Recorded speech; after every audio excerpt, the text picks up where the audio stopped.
Ready? Good afternoon.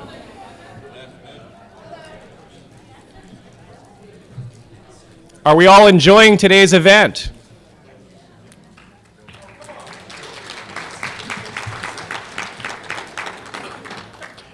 And by the conversations I'm hearing, both in here and with the vendor booths, it sounds like that's the case. But we do have more in store for you during this keynote lunch. I would like to introduce Diane Morgan, a mobile evangelist for Kofax Incorporated. Diane is a key member of the Mobile Image Capture Tiger team, responsible for partnering with government, banking, and insurance customers to identify, develop, and execute their mobile capture and imaging strategies.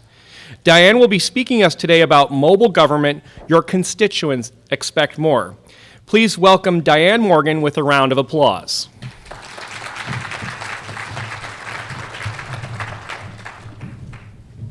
Thank you. I want to spend a little time today going over some information just about what's taking place in mobile, what the expectation is in the marketplace, and then dive into a little bit about the segment of your constituency that would be using mobile image capture specifically, and a little dialogue about some use cases that you might not be thinking of and some that you may be thinking of in which mobile image capture might be applicable. So, let me see if I can get this working here. Let's talk a little bit about trends, and I'll go through this quickly. I don't want to be redundant, but at the same time, it's good to have information from multiple sources so that everybody can get on the same page and the facts are presented to the appropriate folks in that regard. What's really taking place in mobile is a high usage of consumption of the mobile phone. You know, the smartphone is basically in everybody's pocket. As a result of the smartphone being available in a pocket, it also, with the camera device, becomes a scanning device that's with anyone 24/7. And most people are somewhat addicted to their phones, and they continue to drive more adoption around mobile usage, as well as looking at trends and new applications that they can find with mobile. So interesting enough, in this particular slide is the statistic that 48% of people having a smartphone device or a camera device with their phone use mobile more than 10 times a day. Ironically, mobile has become more popular than some grooming habits, but not sure that's all that exciting for us to know, but it is relevant to this particular slide. Mobile adoption is different than any other technology that we've seen enter the marketplace before. The pace of which mobile is actually being consumed by everyone in the marketplace is just at a rapid climb and a much steeper adoption than anything we've previously seen. There's a falsehood out there too that most people think that maybe mobile's just about Gen Y or the segment of the population that's, you know, kind of smartphone savvy. I have college-age kids and they always tell me, no mom, you don't do it that way, you do it this way. Having said that, I still am a high mobile user, and that's also true in people who are across all different geographies, all different economic classes, etc. So mobile adoption is here to stay. It's continuing to grow and grow, and we're looking at how can it continue to become a bigger part of what we do every day. How fast it is growing is really about how we can find applications for constituents to use the phone for. If you can enable more and more applications that are of value, then adoption will just continue to rise. Most folks have 2 smartphone devices, and there's actually more phones bought than babies being born in the world. So it's really just all about the trend that's taking place at such rapid acceleration. And why is that important? And it's important for a couple reasons. Some really prefer mobile as their delivery device. If you have a constituent-facing application, or you have a field worker facing application, it doesn't really matter. It's about, can I make this be a simpler, easier, more convenient methodology for doing what I need to do on an everyday basis? Most prefer a self-service or a assisted service application. And as self-service continues to grow, mobile adoption continues to expand as well. So we see that go hand in hand. And why is that? It's because everyone wants information available to them now. They want it accessible, they want it to be accurate, and they want it just in time. So we have a very demand-oriented culture that says, service me now, service me correctly, and service me in the way I want to be serviced. And with that, it drives to this continuing self-service model. And for some, it's also not only just the preferred channel, it may be the only channel. As I mentioned earlier about mobile growing faster than desktop usages in many cases, many, whether it be segments of the population as well as many geographies in the world, have skipped the traditional infrastructure and gone right to the mobile device. So you have folks who aren't tied to or tethered to a desktop, that rather their mobile is their computer. And a mobile device is obviously unique because it's a phone, it's a computer, and it's a camera all in one device, and it fits in my pocket. So many people find that to be just a preferred channel. However, they don't abandon their other channels, but they might tend to flip-flop back and forth between the two. What we found in this Yankee Group survey here is that more and more want mobile, and that folks are shifting from the preferred or the traditional channels of telephone and email into that self-service model. So I'm sure you already all know this. It's just supporting data that self-service is here to stay, and customer and constituent demand will continue to grow. One of the things that's happened is with the advent of, if you will, the remote deposit capture check, where you can take a picture of your check and deposit it remotely, it shifted mobile apps from an information tool into a transactional application. And then everyone's like, well, if I can transact in this manner, what other transactions can I do? And so it really becomes not limited by anything other than your own imagination or the demand that's being placed out in the marketplace. This is a survey from AIM about the benefits of extending into mobile capture. And really, again, it's about improvement in the process, speed, because mobile is all about speed and convenience. From a benefit perspective, there's latency removed and maybe there's cost reduction, but it's really focused not on the institution or the organization or the company, but on the consumer or on the constituent. It's really all about their experience and empowering them. If they have a good experience, you'll hear about it. If they have a bad experience, you'll hear about it. Because they're going to go onto all the social networking sites, they're going to go to the Apple Store, and they're going to write their opinions down for everyone else to see in their peer group about what they think about that mobile application. So you do want to do it right, you do want to do it accurately, and you want to make the experience as positive as possible. But it's really a get in, get out, get my business done, and move on type of mentality. So when we get into mobile, we need to also think about in terms of don't underestimating the speed of mobile and how the convenience factor becomes really relevant. There's also this same survey that talks about what are the most important aspects of deployment. So one of the highest ones is security. Do I have a secure transaction? We can spend a lot of time on security, but I won't go into it all. But I will say the one thing about a smartphone device that's relevant is I always have GPS coordinates. I always have date and timestamp information that I can share and pass on. So you actually have more capabilities and features in a mobile device than you do the traditional devices, because you can't tell where somebody is on their laptop computer, or you can't tell where somebody's calling you from, but you can tell where somebody's mobile device is at in ways that you before couldn't. So security is, I don't want to say it's a myth, but the mobile kind of transactional security is not, at least statistically, sound at this point. And there's devices and capabilities that can enable it to be better and faster and more secure than before. So it's just basically about keeping the positive experience relevant and mobile applications selling more mobile usage.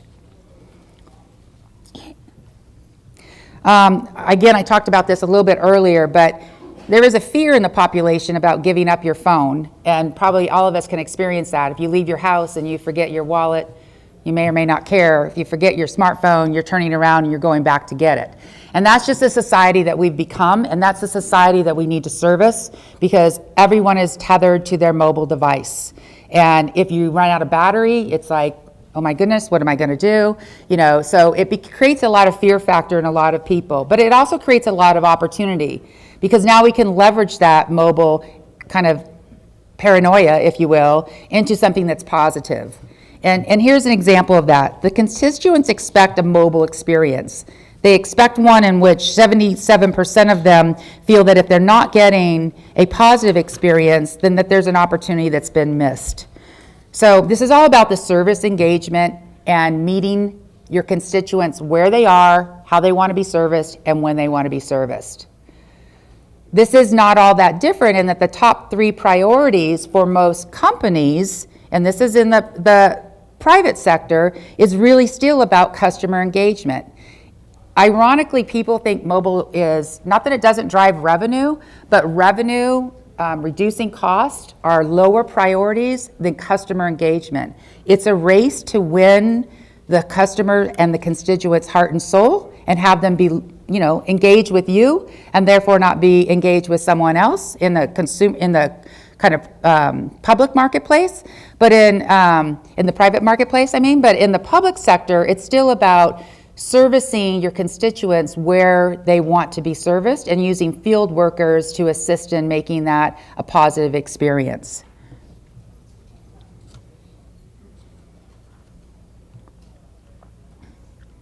So what's happening today in the private sector? Let's talk a little bit about that. The digital technologies hold great promise. This is a CIO survey that was presented by Accenture, and it basically is looking at how the CIOs look at their digital technologies and what they bring to bear. And according to the research, the digital investment is usually their highest priority investment. It's great opportunity for them. They're looking at how they can drive more and more into the self-service models and how they can take their budgets and spend them there.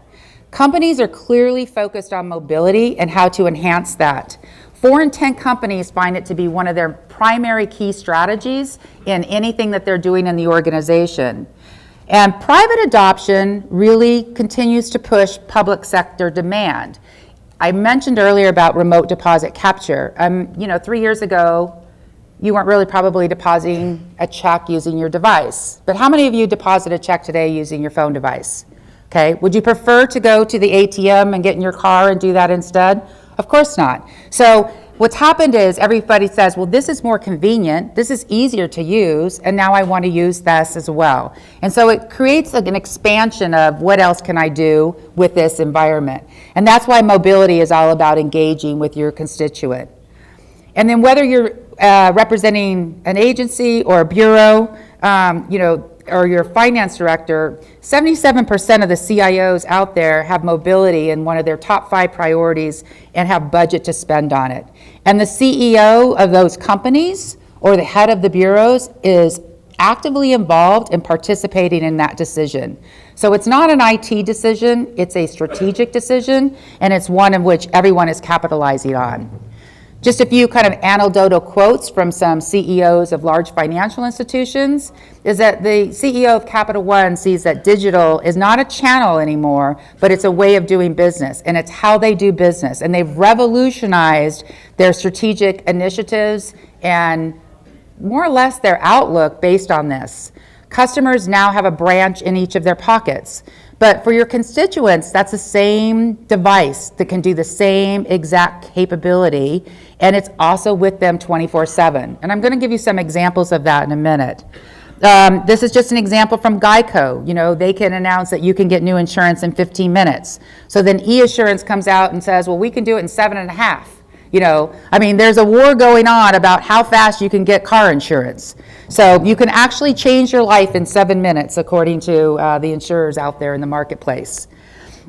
Here's a little blurb from the Accenture Mobility Report. And again, the 3 priorities is what I want to focus you on. It's about improving your existing mobile applications so that you are having a high level of user sat.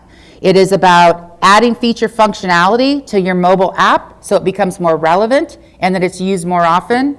And it's about continuing to add that feature set using geolocation, social. You look at BBVA Compass did a whole gamification program around the NBA so that they could get loyalty based on people playing games. So really it's just about doing something that makes the experience fun, quick, easy, and convenient to use. It's working, and it's continuing to work, and it's continuing to evolve across all the different segments. So here, let's look at some goals and objectives for the constituent intimacy process. That's a mouthful. It's really, again, about an easier process to engage both the government and the government programs. And when I talk about mobile apps, they can be constituent-facing, or they could be field worker enablement, or they could be an employee within your organization using an app for an internal need as well. So don't think about an app as always just pushing out to the person who's using it. I like to look at mobile as sometimes it can be the lead actor, or it can be the supporting actor. An example of that would be like a lending decision or collecting supporting documents for field work enablement. Most folks will use a mobile device to capture an image and do it about 5 times. They're not going to take an image of a 30-page document, however. That's just kind of against their, just-in-time mentality. So if you make it easier, you make it convenient, and they can get in and out, they're going to find the application useful. So sometimes the application is supporting a much more complex process, and sometimes mobile is the process itself. So think about that in a constituent-facing versus field worker enablement process about where you might have applicability. But it's still about accelerating the process and making it faster to complete that process, and making it transparent and about self-service. Ultimately, you'll get some cost control from that, but that's really not the primary focus. This Yankee Group report shows that from the results here, and although it does talk about growing, acquiring, and nurturing customers, because this tends to be a customer-facing report, it's really still about the bottom, about service. You'll see in the small print there that mobile self-service has shown to deflect 5 to 25% of calls. So if you could get rid of 25% of your phone calls and have somebody self-service that with a mobile application, that just makes everybody's life easier. The benefit is to reduce the burden on your knowledge or your field workers, and have mobile be something that can enable, again, that model where it's just completed, or they're touching it at a very kind of support level, but not as a primary level. It's about empowering your constituents as well, giving and enabling them the right to do whatever they need to do at the time they want to do it. So let's talk about mobile image capture specifically here. I mentioned the phone is a camera, and so it's with you 24/7. But I can capture an image of any document, and I can capture an image of a document like a driver's license and have it have, a dozen different use cases. I could capture an image of a proof of residency document and have that also support another half a dozen use cases. So some examples here are, you can capture an image, which allows you to take a picture and tap and validate the information, as opposed to having someone type it all in manually or fat finger through the process. So if a constituent can take a photo, tap and verify, and then send an information of a document on, it's a much, much more positive process than any alternative they have. So when you start thinking about, well, what documents could I image and for what purpose would they serve, here's just a laundry list of them, and we'll talk about some examples.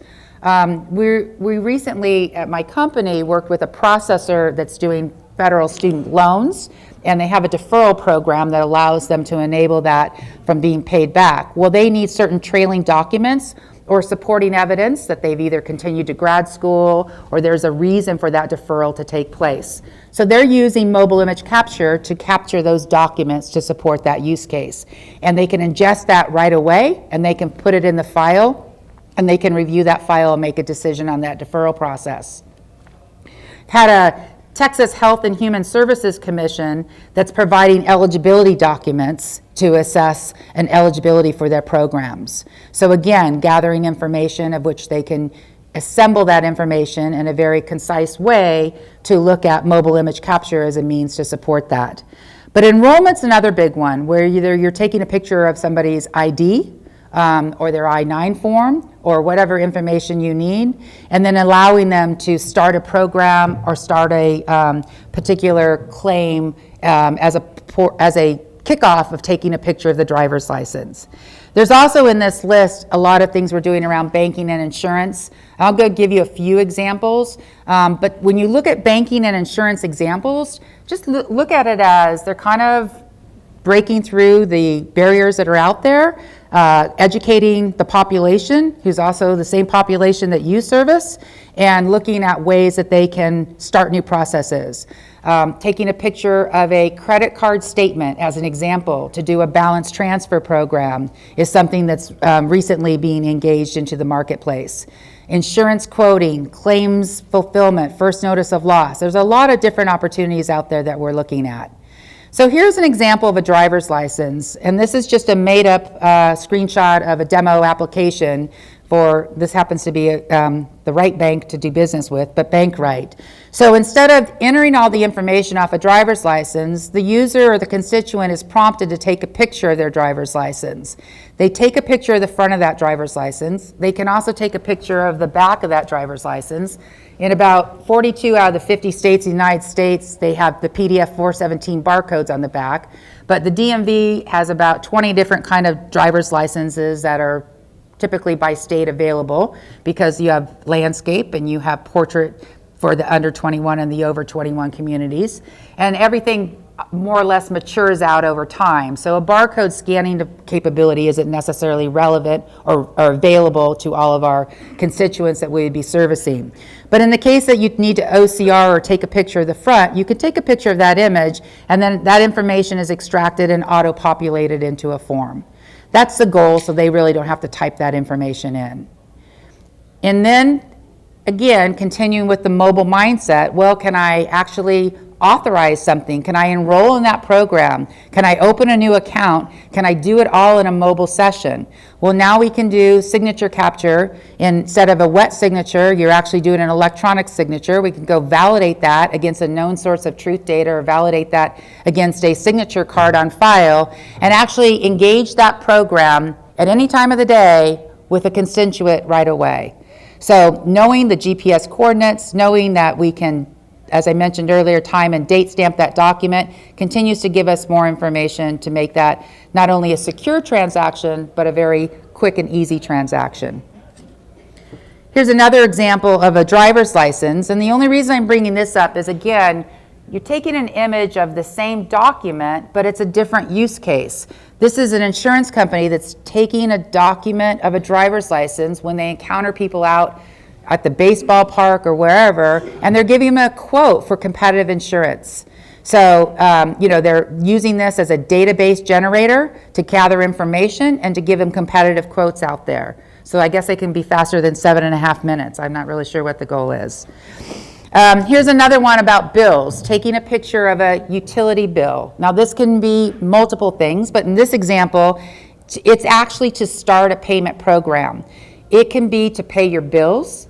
It could be to start a payment process as part of a program or an enrollment methodology, or it could be taking a document for a proof of residency. Again, I can snap a picture of the bill, extract the information off of it, have the constituent or the customer tap and validate it, and they're on their way. Usually it's 2, 3, 4 capabilities, in interactions with the phone device, and the person's in and out, and they're done with that. And here's an example of the check. Everyone uses it, depositing a check or taking the information off a check to start an automatic debit program on a payments facility that you might need to have somebody pay for their services, whether that be workman's comp or some other type of program.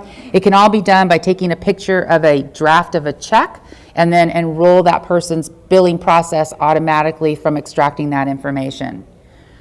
And then finally, here's an example in the insurance field of first notice of loss. So you could take an image of a registration, of a VIN number, of a driver's license. You could tag a photo and more or less put all of that into one file that then gets sent off to, in this case, an insurance company who's filing a first notice of loss.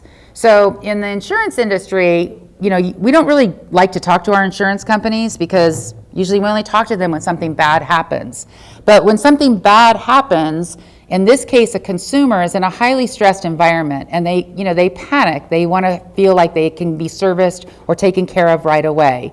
You probably have similar use cases to that kind of stress. And so enabling a self-service first notice of loss that can take place in the field and initiated right away is a significant stress reducer for them and something that makes them feel good. And then their encounter with their insurance company, which is typically negative, has been turned into a positive. And then this is just scanning any document type, whether it be an I-9 or a W-2 of any type of device, and then allowing that to push into some sort of back office process. So let's look at some mobile use cases that may be of interest to the folks in this room, and some conversations that we've had with different government agencies that I think are relevant. Health and Human Services enrollment and continuing eligibility being one. Again, I may be capturing a proof of ID, like a driver's license, an address. Maybe I'm getting a proof of residency or income verification off of an I-9 form. Whatever supporting and trailing documents I might need, I could gather all of those documents through the mobile device and then push them through that process. So there's a use case where you're doing something very similar to what's happening in financial services and or insurance, but it's being applied into your environment.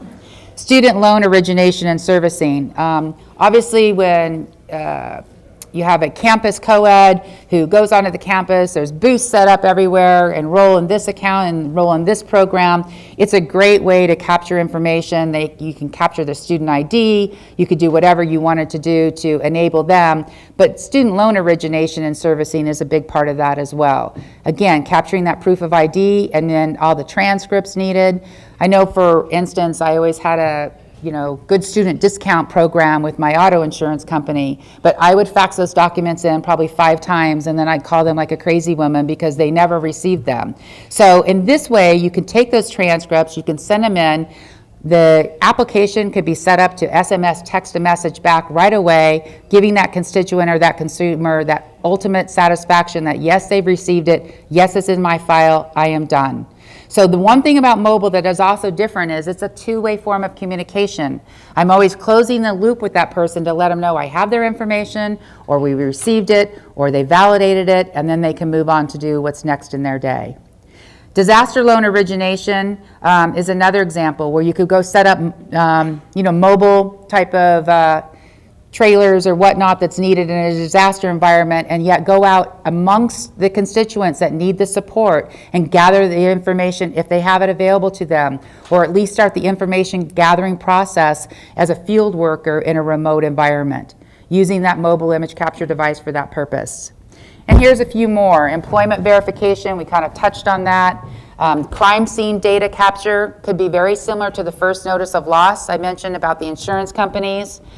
Retirement system accounting servicing, very much the same. If you move, you need to change your retirement plan, your pension, your benefits, and you want to have a change of address, or you want to do some information around that. WOTC is another one where you're looking at employer tax credits. You need a verification of employment, you need a pay stub, you need to gather some information for that purpose. Don't think about it in terms of, you can start using your imagination and think, well, if I could do that, could I do this? 9 out of 10 times the answer to that question is yes, you can. It's really all about not really my imagination or some company's imagination, but what your constituents want and how you can empower them to do it much easier.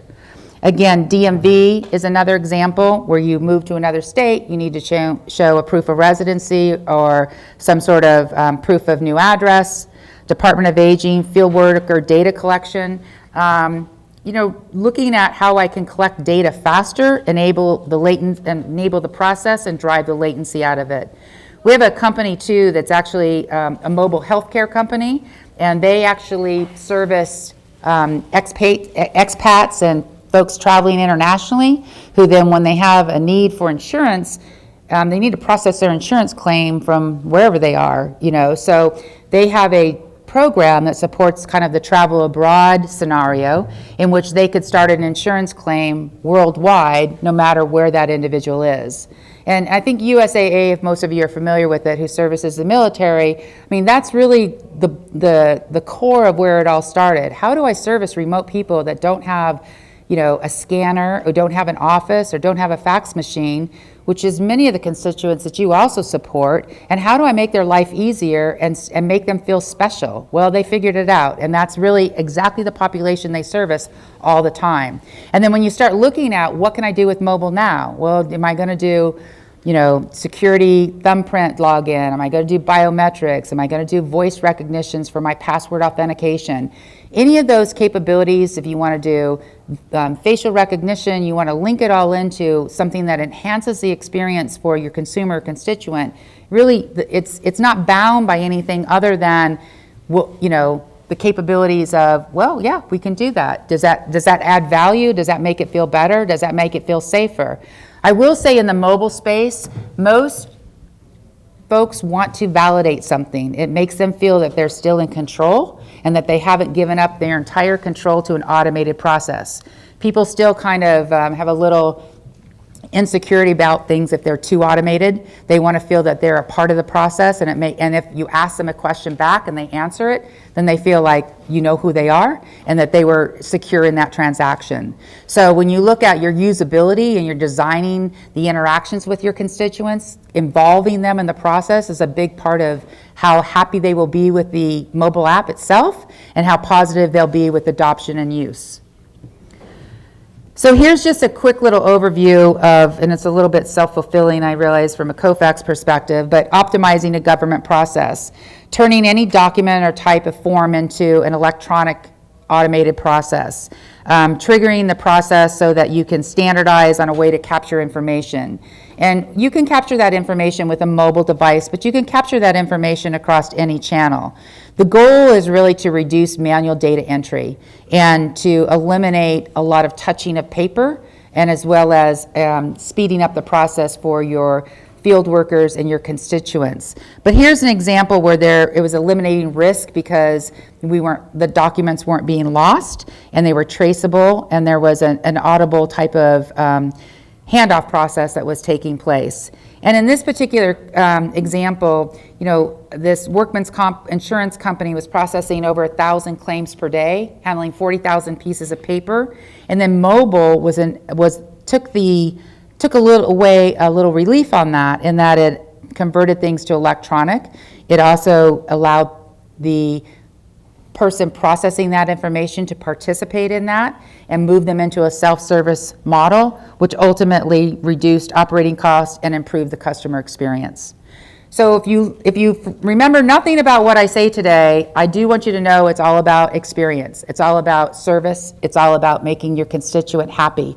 And it starts with them, and then everything is surrounded around them, and then they will find that it's kind of a feel-good model. But it's like you build it for them, and they will come. I don't know, but they will come, because that's what we're seeing is happening in the marketplace today. That all of the predictability of usage continues to basically break through the ceilings that the kind of ceilings that were set as far as where adoption is placing, and demand is growing more and more and more. People want to do more things with their mobile device faster and more often every single day. So is there any questions that I can answer for anyone, or ideas that you might have about use cases that you would like to throw out to the audience? This was supposed to be participative, I realize, so.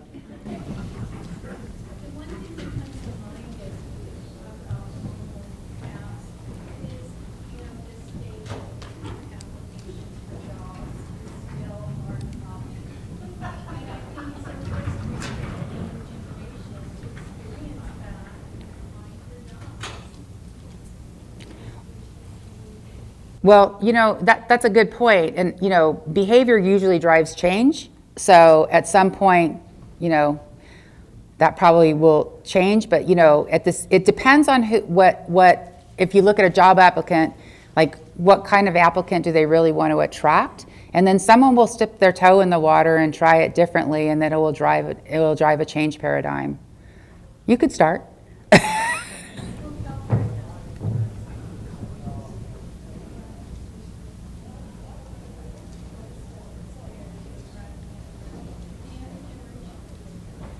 That's a good point. Anybody else? Okay, well, I will be doing another breakout session with a little more detail at 2 o'clock in a room as yet to be identified, and doing a demonstration of our product specifically, of how we're actually doing the demo, so that you can see it's basically a near real-time experience. And then Kofax does have a booth set up in the hallway, so if you'd like to see, get more information or see a demonstration and you can't come to the session, please feel free to come by. So thank you very much.